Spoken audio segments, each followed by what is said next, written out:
Hey guys, Razor Blade Apple Films here. Today we're going to be doing a review on the Spyderco Domino. Now this is a knife that I've been wanting for a while. I've really been interested in getting this knife. I love the Sage one. This kind of just looks like an improved Sage one. And, well, I'm really glad I got it. This knife's going to set you back, like, just right off the bat, let me tell you this. $200, which for you knife fans, you know, that's probably not a lot, or you think that's worth it. But for some of the people who are more budget-oriented, this is probably not the knife for you. So, was it worth it? I think so. It's probably one of my new favorite Spydercos. Yeah, I just love this knife, so let's talk about the design. So, let me just start off with the bad things I don't like about it. This pocket clip, I don't like it. The finish on it I like. See, it's not that. It's just I hate these types of pocket clips. Like, it's pretty much the exact same as the one in the Delica. I don't like the placement. I just don't like how much sticks out of your pocket. It's going to be sticking it like that far out of your pocket. But the clip finish is nice. It's probably not going to wear off as easily as that black paint on the Delica you just saw. So yeah, I don't really like the pocket clip. Wish it was like a deep carry clip, or I wish it was a wire clip like on the Sage. Like, that would make the knife perfect. So you have titanium on this side, which is nice. This is like my first everything. This is my first knife. This is my first Spyderco with a flipper. This is my first knife that's a titanium frame lock. My first knife with CTS XHP steel. And it's also my first Spyderco with a frame lock. There's a lot of stuff to get used to about this knife. Oh, and it's also my first knife with ball bearings. So yeah, it has titanium on this side, which is stonewash, which looks really nice. I love the look of this side of the knife. The pocket clip does go well. Like, I like the color. It's kind of like it's not black. It's kind of like a charcoal gray, like a really dark gray. Then this side you got carbon fiber.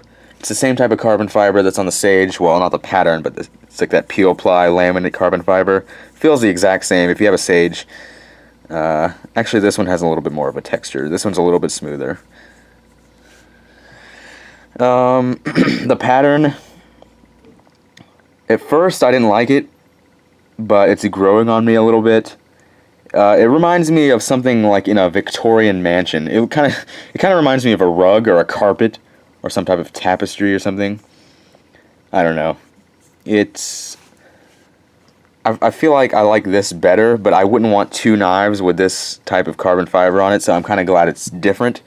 Though I wish I could put this carbon fiber on this, and then have, you know, this carbon fiber on the Sage. I mean, on the Domino.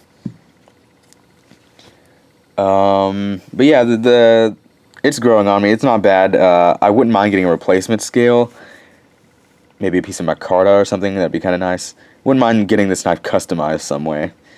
I wouldn't mind getting a deep carry pocket clip too.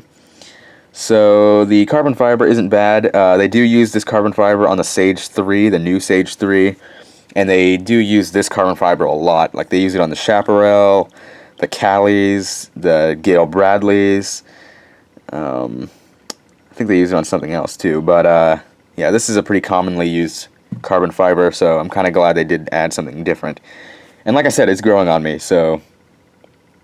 but when I first saw it, I didn't like it. It's kind of just like a checkerboard pattern with like a chain link fence over it.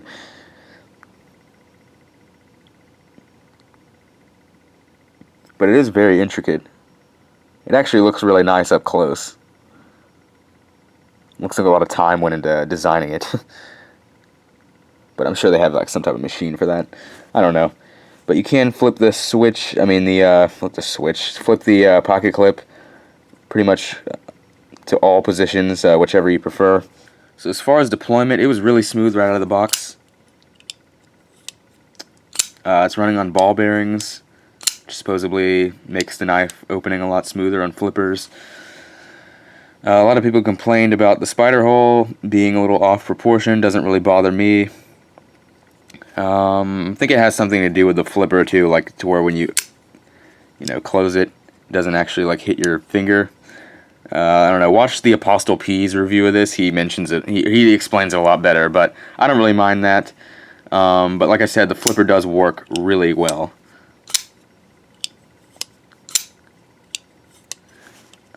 You can also push button it, but I can only do that with my left hand. Make sure you're also, when you deploy it, you're not pushing in on this frame lock, because then the blade's not going to open. Yeah, but it rockets out. It's a great flipper. But if you don't like the flipper, you can, you know, flick it with your thumb. Kind of just roll it out like all Spydercos. And do the drop. And lastly, you can middle finger flick it.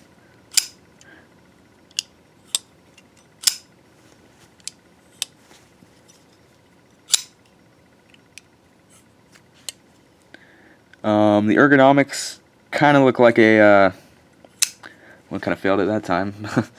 But the ergonomics, the way the handle is shaped, is it kind of looks like a Manix 2 a little bit.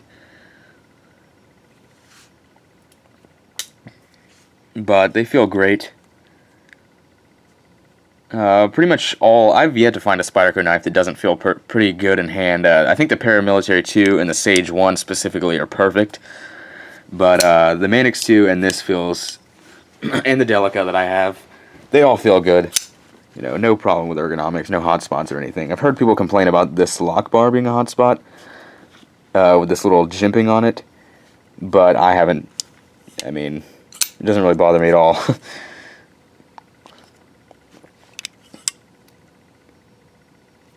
Like the Sage 1, this is made in Taiwan. Quality, fit and finish, it's perfect. I don't even really need to go over that.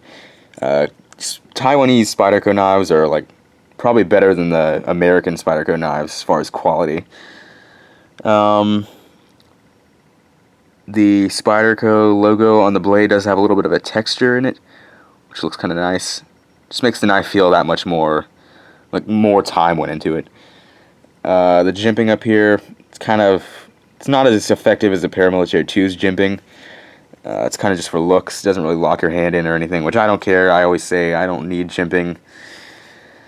The steel is CTS XHP, like I've said before. This is my first time using it. Apparently it behaves like D2, and I do actually have a D2 knife that I don't review because it's just a crappy little cult knife. But, you know, I've had this for a couple weeks now. I got it around the same time that I had the Manix. I've been carrying this one a lot more. It's hard to like the Manix when you have a Domino. So, let me wipe the blade off real fast. But yeah, if I had to say whether I like this one or the Domino, I do like this one a lot more. I mean, this one or the Manix, I like the Domino a lot more. The frame lock, here's the lockup. It's kind of hard to see, it's in the shadows right now, but it's good. I spine whacked it before I started filming this part of the review, and it's tough. So no worries about that. I love this knife. I'm not a huge frame lock fan, just because I usually like the knife to be symmetrical, you know, look the same on both sides. But on this knife, I think it looks really nice. It has a very, because of that stonewashed titanium, has a very like post-apocalyptic, I can't even talk, post-apocalyptic look to it. I don't know. It just looks really nice. I really like the looks of this one. This is probably going to be like one of my new favorite Spydercos. I don't know if I like it more than the Para 2 yet, but oh yeah, I never even talked about the steel. I kind of got off on a tangent. But yeah, the steel is, let me get a piece of paper real fast. It's really sharp. It holds its edge for a while. Like I said, I've been using it for 2 weeks. About 2 weeks, maybe 3 weeks. Haven't really noticed a change in the edge. Yeah, it's really sharp.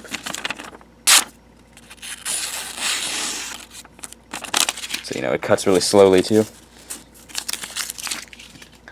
So, one thing to notice though is the tip is kind of weird looking. It's kind of got a, can't really describe it, but the V shape that you get when you have like equal sharpened sides isn't as long as it is on like a Manix. It won't focus. Alright, I don't know if you can see that, but like, let me compare it to the Manix and the Paramilitary 2. They just have like a little bit of a more sharp look when you get to the tip.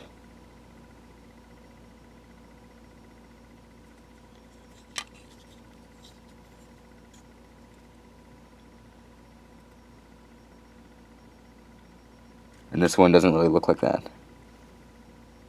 I don't know. I'm spending way too much time trying to get my camera to focus.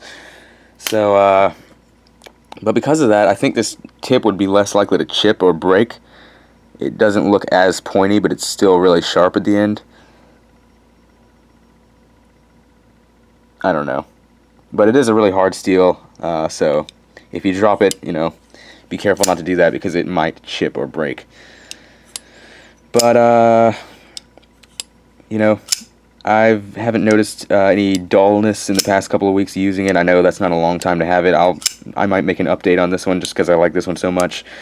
But this is going to be a knife that I'm probably going to be carrying for a while, and there's probably not going to be many knife reviews after this, just because I did spend $200 on this, and I also need to start saving up some money for other stuff. So, what else is there to talk about? I guess we can do some size comparisons, and I'll show you how it looks in the pocket. Alright, here's how the Domino will ride in the pocket. The pocket clip is a little tight. It's like really pressed up against that scale kind of hard, so you do kind of have to, like, you know, it doesn't go in perfectly like a Delica would. You kind of got to, like, make sure it, you know, catches that overhang in your pocket. And that's how it'll hide. You know, I don't really prefer this type of clip method. I still would like a deep carry or something, I don't know, something else. But I don't mind the actual pocket clip. It looks kind of nice. The finish is cool. But I just don't like how there's that much sticking out, and it's a little tight. Not really easy. You kind of pretty much have to use like 2 hands to get it in your pocket. At least mine does. Alright, so here's the stab test with the Spyderco Domino. Not the best tactical folder, but as I've said before, I think any knife that locks, which is a sharpened piece of metal, can be used as a tactical knife if you need to. It all just depends on how ready you are for the situation and you know, what your skill set is, etc. But you know, this knife isn't going to be the best because it does have pretty smooth scales on both sides, so you could lose your grip. But I mean, the way the handle is shaped, it's going to be hard to do that. Your hand does feel pretty locked in.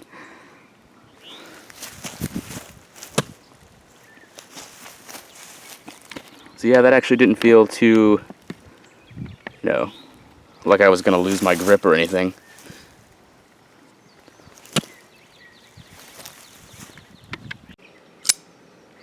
Alright, here's kind of a stab test on something harder, like a piece of wood with the Domino.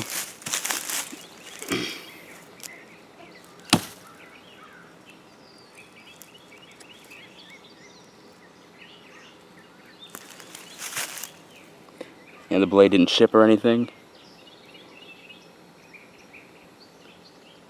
My camera will focus.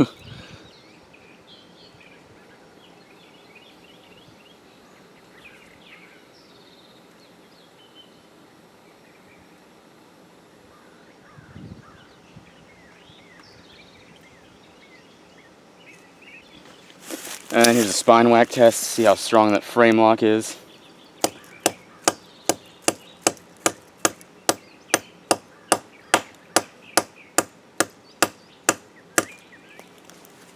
Yep, seems pretty strong. Didn't really doubt that. Alright, here's the Domino next to the Manix 2 and the Sage 1. It looks like both of those knives combined to make this knife. And it's a lot bigger than I thought it was. It's pretty much the same size as the Manix. It's a little bit smaller, but it's also a lot bigger than the Sage. Let me move the Manix out of the way real fast.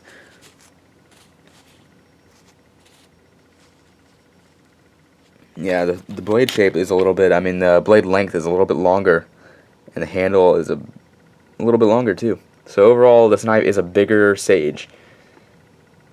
If you already have a Sage, I've heard some people say that, you know, maybe you should just pass on this because it's very similar.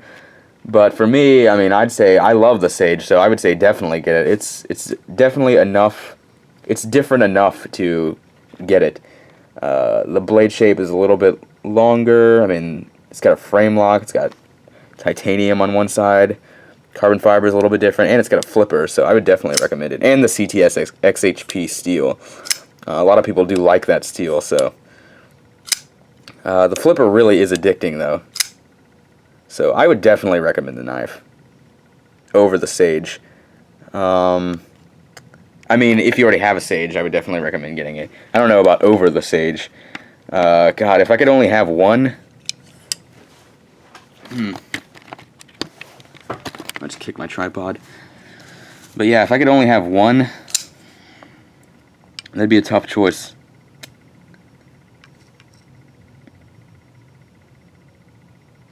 I don't know, they look good together. I don't know, I'd probably say, even though I haven't had the knife for that long, but I'd probably say I like the Domino more. I don't know about the Paramilitary 2, though. I really like the Paramilitary 2.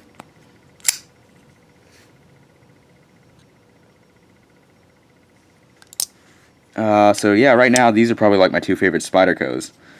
But yeah, I've been really impressed with the Domino.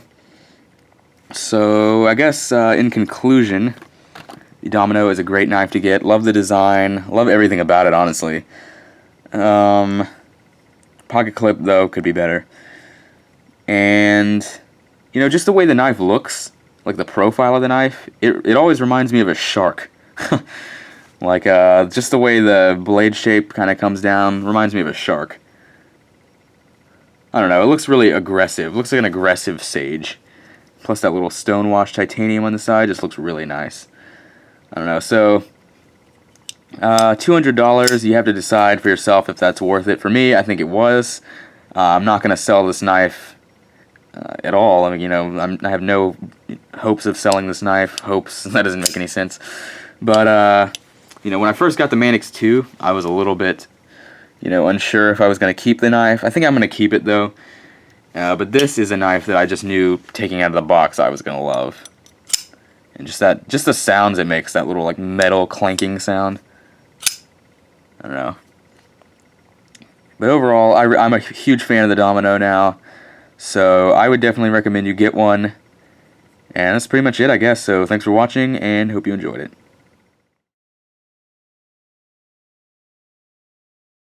Alright, here's the Manix 2 stab test. I do think this would be a better tactical knife. Probably the best Spyderco there is. At least out of the ones I have. I'm sure there's a lot better, like the Spyderco Civilian or something. But out of the ones I have, this is probably the one I would use. I mean, if for some reason I had a choice in that situation. But yeah, you know, really grippy G10 scales, and the handle just locks you in because of that little like sub-hilt kind of look right here. So, and the tip is kind of in the center rather than like the Paramilitary, so it kind of drops down. Like when you're holding it, kind of feels like it's more like that. I think it should do well.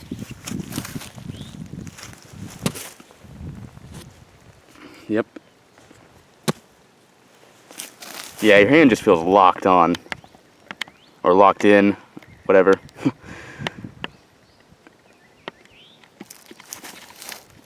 And you can see that's kind of a cool shot, actually. I don't know if you can see that, but you can see the skeletonized liners in there and that translucent blue G10. Alright, here's a shot of a stab test on something harder like wood.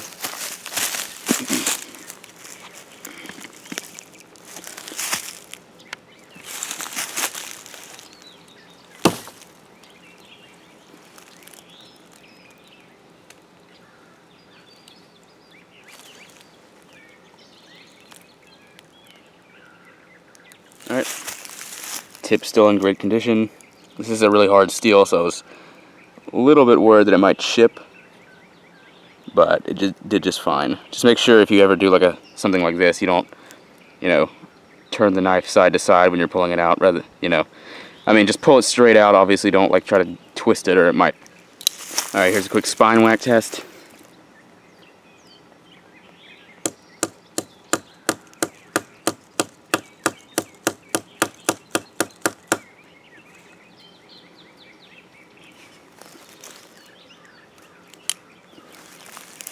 So yep, knife didn't fail that. No blade play.